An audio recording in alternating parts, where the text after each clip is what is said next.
नमस्कार मित्रांनो, तुमचा मोबाईल डाटा लवकर संपतो का? फक्त यूट्यूब, व्हॉट्सअप वापरताना नेट काही तासात संपतं का? तर हा व्हिडिओ तुमच्यासाठीच आहे. या व्हिडिओमध्ये मी तुम्हाला मोबाईल डाटा सेव्ह करण्यासाठी 3 जबरदस्त सेटिंग सांगणार आहे. ह्या सेटिंग करून ठेवल्या तर तुमचा डाटा वाया जाणार नाही आणि नेट खूप काळ चालेल. व्हिडिओ शेवटपर्यंत पहा, कारण तिसरी ट्रिक सर्वात महत्त्वाची आहे. तर मित्रांनो, आपण सर्वात अगोदर जी पहिली ट्रिक आहे ती पाहूयात. या पहिल्या ट्रिकमुळे आपला मोबाईल डाटा खूप वाचवणार आहे. तर आपल्याला सर्वात अगोदर आपलं यूट्यूब उघडायचं आहे. यूट्यूब उघडल्याच्या नंतर आपले जे यूट्यूबमधले व्हिडिओ आहेत ते ऑटोमॅटिक चालत आहे. ऑटोमॅटिक चालत आहे म्हणजे आपण क्लिक न करता ते प्ले होत आहेत. मग आपल्याला हेच बंद करावं लागणार. तर बंद कसं करायचं हे आपण पाहूयात. तर खाली दिलेल्या आपल्या लोगोवरती क्लिक करायचं आहे.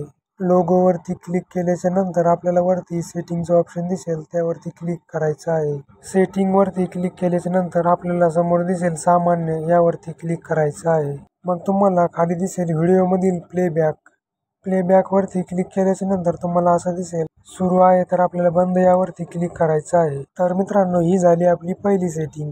या सेटिंगमुळं आपला बराच डाटा सेव्ह होणार आहे. तर हे पहा, आता आपले व्हिडिओ ऑटोमॅटिक लागत नाहीयेत, प्ले होत नाहीयेत. ज्यावेळेस आपण यावरती क्लिक करतो त्याच वेळेस हे व्हिडिओ प्ले होणार आहेत. यानंतर आपण आता दुसरी सेटिंग पाहणार आहोत. तर दुसरी सेटिंग बघूया. तर आपल्याला परत आपलं यूट्यूब ॲप उघडायचं आहे. यूट्यूब ॲप उघडल्याच्या नंतर परत आपल्या लोगोवरती आपल्याला क्लिक करायचं आहे. आपल्या लोगोवरती क्लिक केल्याच्या नंतर आपल्याला सेटिंगमध्ये परत सेटिंगवरती क्लिक करायचं आहे. सेटिंगवरती क्लिक केल्याच्या नंतर आपल्याला थोडं वरती स्क्रॉल करायचं आहे.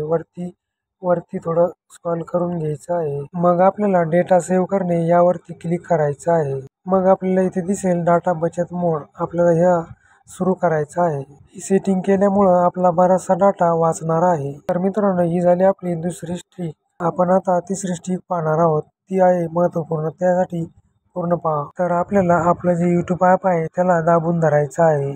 मग यामध्ये ॲप माहिती यावरती क्लिक करायचं आहे. ॲप माहिती वरती क्लिक केल्यावर तुमच्या समोर असं पेज ओपन होईल. मग तुम्हाला खाली दिसेल मोबाईल डाटा आणि वायफाय, तुम्हाला त्यावरती क्लिक करायचं आहे. मग तुम्हाला परत दुसरं पेज ओपन होईल. मग तुम्हाला खाली दिसेल बॅकग्राऊंड डाटा, मग तुम्हाला ते एनेबल करायचं आहे, म्हणजे बंद करायचं आहे. ते बंद केल्यामुळे काय होईल, तुमचा बॅकग्राऊंड जे डाटा लागत असतो तो तुमचा डाटा बंद होईल, तो उडणार नाही. म्हणजे तुमचं कोणतंही ॲप असेल, फेसबुक किंवा यूट्यूब, कोणतं पण ॲप असेल, त्याच्या ज्या नोटिफिकेशन असतात ते बंद होतील. तर मित्रांनो, या 3 सोप्या सेटिंग करून ठेवल्या तर तुमचा मोबाईल डाटा दुप्पट वेळ चालेल. तुम्हाला ह्या टिप्स उपयोगी पडल्या का ते कमेंटमध्ये नक्की कळवा. आणि हो, व्हिडिओ आवडला असेल तर लाईक, शेअर आणि सबस्क्राईब करायला विसरू नका. धन्यवाद.